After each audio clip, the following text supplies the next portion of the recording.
How to use less data during WhatsApp voice and video calls. Now that's I'm going to show you guys in this quick video, so let's get started right away.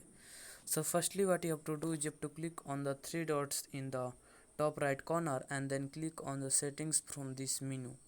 After that, you have to click on the storage and data second last option of this page, and then you come to this page.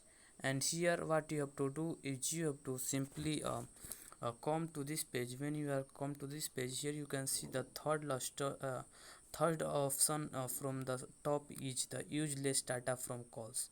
So what you have to do is you have to simply toggle this button. So here you can see this toggle button, so you have to click on this toggle button, and when you click on the toggle button, it will turns to the green button. So here you can see, so it will turns from the white to the green button. It means you have enabled the use these settings. Now you have so that's basically it, that how you can use less data during WhatsApp voice and video calls.